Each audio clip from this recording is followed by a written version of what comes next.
बात महाराष्ट्र की कर लेते हैं, जहां पर जो दावे किए गए वो सच साबित होने लग रहे हैं। शिवसेना उद्धव गुट पर टूट की तलवार दोबारा लटक गई। 9 में से 6 सांसद आउट ऑफ रीच हैं।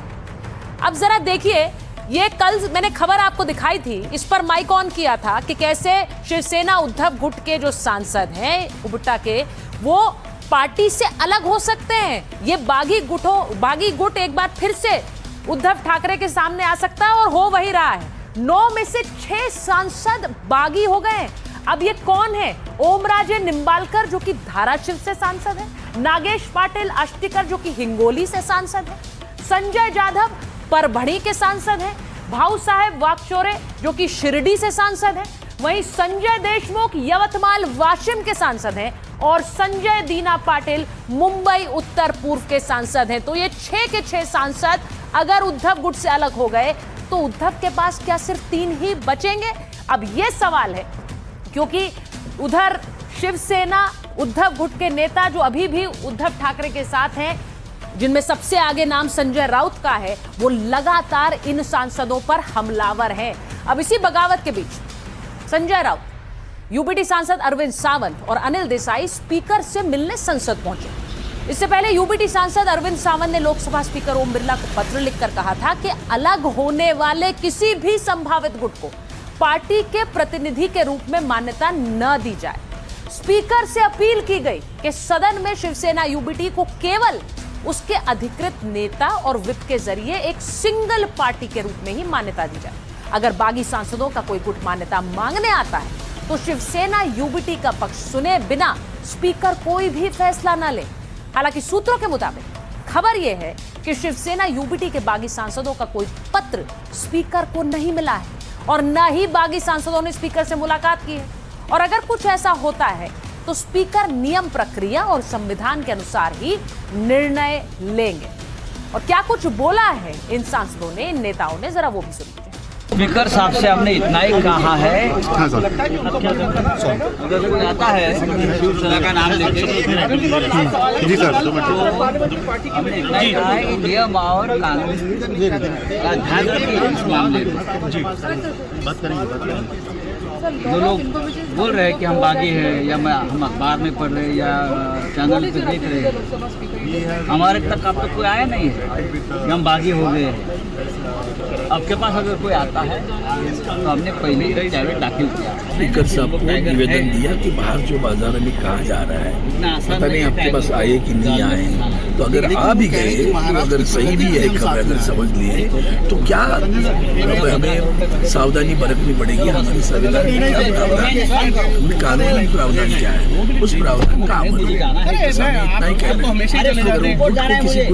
कहना। हमारी चिट्ठी में यही था, इस कैविएट के दौर पर हमने की है कि भाई अगर कोई ग्रुप आपको आके मिलता है हमारे यहाँ से तो आप उनको व्यवस्था देने से पहले हमको सोचें, हमको मिले, वो व्यवस्था ना दें, क्योंकि कायदे में जो प्रावधान है वो अलग है और गुट को नहीं दे सकते। गुट कैन नॉट मर्ज। सर, पूरी पार्टी मर्ज होने के लिए 6 का नंबर चाहिए। पार्टी तो पार्टी मर्ज होगी तब होगा, ग्रुप नहीं हो सकता है।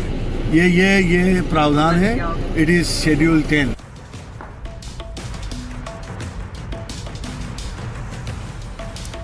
अब खबर यह भी है कि उद्धव और अन्य पार्टी लीडर्स अपने सांसदों से लगातार संपर्क करने और उन्हें मनाने की कोशिश कर रहे हैं, लेकिन संपर्क भी तो नहीं हो पा रहा है। जिसके बाद कल यानी 18 जून को शिवसेना यूबीटी ने दिल्ली में संसदीय समिति की बैठक बुलाई है और इसी बैठक से पहले सांसदों को चेतावनी भी दे दी गई है।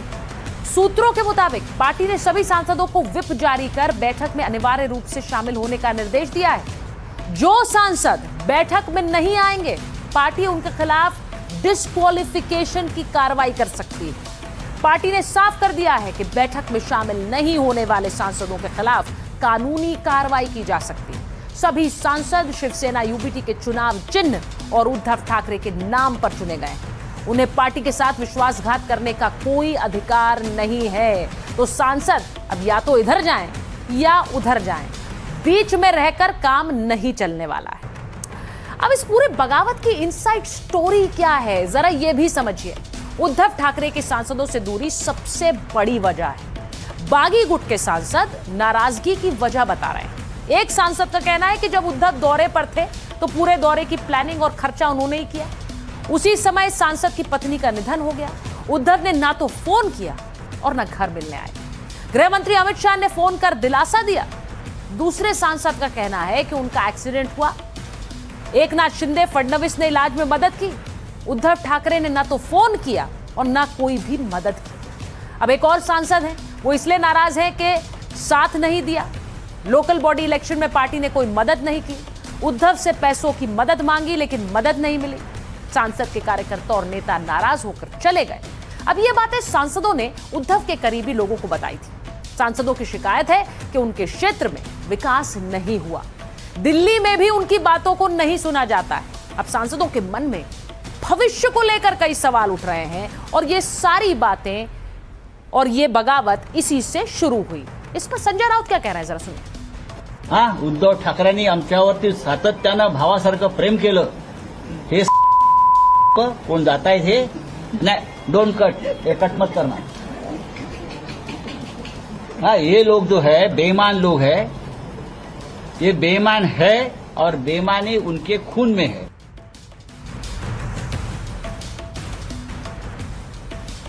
तो जहां एक तरफ बगावत दिख रही है, वहीं दूसरी तरफ हमला भी दिख रहा है। चुनाव होने हैं उत्तर प्रदेश में, जहां तीसरी बार ताल ठोकेंगे योगी आदित्यनाथ। और तीसरी बार चुनाव में उतरने वाले योगी आदित्यनाथ को 3 वार का भी सामना करना पड़ रहा है। वो 3 वार कहां से हैं, ये आपको दिखाती हूं। उत्तर प्रदेश के विधानसभा चुनाव सिर पर है और कुछ महीनों की बात है। लेकिन देखिए योगी आदित्यनाथ पर ये वार कैसे हो रहे हैं। पहला वार अखिलेश यादव का है और वो ब्राह्मण वार है। जी, ब्राह्मण सम्मेलन करा है अखिलेश यादव ने और ब्राह्मण सम्मेलन करके सीधा हमला, सीधे चक्रव्यूह में रखा है योगी आदित्यनाथ को। दूसरा वार अखिलेश यादव के बाद कर रहे हैं राहुल गांधी और उनका प्लान 75 क्या है ये आपको बताऊंगी। इसके जरिए वो योगी को घेर रहे हैं। और तीसरा वार कर रही है मायावती, जो ओबीसी दाव चल रही है और ओबीसी दाव के घेरे में योगी आदित्यनाथ ही हैं। तो योगी आदित्यनाथ को घेरने के लिए 3 वार कौन से हैं, एक एक करके आपको बताती हूं। सबसे पहले बात अखिलेश यादव। समाजवादी पार्टी ने लखनऊ में ब्राह्मण समाज से जुड़े नेताओं की एक बैठक बुलाई। इसमें पार्टी के ब्राह्मण सांसद, विधायक, पूर्व सांसद, पूर्व विधायक और पार्टी के बड़े ब्राह्मण नेता शामिल हुए। पार्टी इस बैठक से ब्राह्मण समाज के प्रति सम्मान का संदेश देना चाहती है। अब ये पूरा प्लान क्या है, इसमें कैसे योगी आदित्यनाथ घिर जाते हैं, जरा ये भी समझिए। क्योंकि अखिलेश यादव, जिनकी पार्टी तोड़ने का दावा ओम प्रकाश राजभर कर रहे हैं, वो कैसे योगी आदित्यनाथ के खिलाफ एक मोर्चा खोल रहे हैं, वो आज आपको बता रही हूं। पहला वार अखिलेश यादव का है। ब्राह्मण वोटरों को पार्टी के साथ लाने की रणनीति बनाई। जनेश्वर मिश्र जयंती पर ब्राह्मणों को साधने की कोशिश की। अखिलेश ब्राह्मणों की मदद से पीडीए का विस्तार चाहते हैं। पीडीए में अल्पसंख्यकों के साथ अगड़ों को भी जोड़ना चाहते हैं। आप जानते हैं उन्होंने पीडीए फॉर्मूला दिया है, पिछड़ा, दलित और अल्पसंख्यक। अब अखिलेश जानते हैं कि ब्राह्मण वोट सत्ता दिला सकता है और यूपी में लगभग 15% ब्राह्मण वोटर है। 12 जिलों में उनका दबदबा है। राजनीतिक रूप से ब्राह्मण ओपिनियन मेकर माने जाते हैं और बीजेपी का वोट बैंक माने जाते हैं। अपने वोट से दूसरी जातियों की वोटिंग पर असर डालते हैं। करीब 115 सीटों पर जीत हार में बड़ी भूमिका निभाएंगे। तो 2007 में ब्राह्मण दलित गठजोड़ ने बीएसपी को सत्ता दिलाई थी। मायावती के बाद यूपी के ब्राह्मण वोटर बीजेपी से जुड़ गए। अब यूपी में 80 से 90% ब्राह्मण वोटर बीजेपी के साथ है। मौजूदा समय में सपा 10 से 15% वोटर भी तोड़े तो समीकरण बदल जाएंगे। योगी आदित्यनाथ घिर सकते हैं। योगी राष्ट्रवाद, हिंदू एकता का नैरेटिव लेकर चल रहे हैं। अपराध नियंत्रण के मुद्दे पर भी ब्राह्मण समाज योगी के साथ है। तो अखिलेश के लिए ब्राह्मण वोट में सेंध लगाना यानी सीधे सीधे योगी को चुनौती देना होगा। तो जरा सुनिए इस पर। अखिलेश ब्राह्मणों को अपने पाले में लाने की पूरी कोशिश तो कर रहे हैं, लेकिन इसको लेकर क्या संदेश जा रहा है, जरा सुनिए। समाजवादी पार्टी से हर समाज के लोग जुड़े हुए हैं और हर समाज के लोग बड़ी संख्या में साथ आए हैं। समय समय पे पार्टी कार्यालय में हम लोग बैठक करते हैं कि समाज को कैसे और जोड़ा जाए, कैसे उनका साथ और लिया जाए, कैसे उनका सम्मान बचाने के लिए हम लोग काम करें।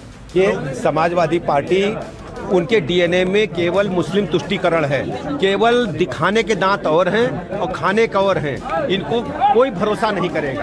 केवल ये मौलाना लोगों की पार्टी है, आम जनता इसका कोई लेना देना नहीं है, कोई मतलब नहीं, केवल दिखाने के दांत है।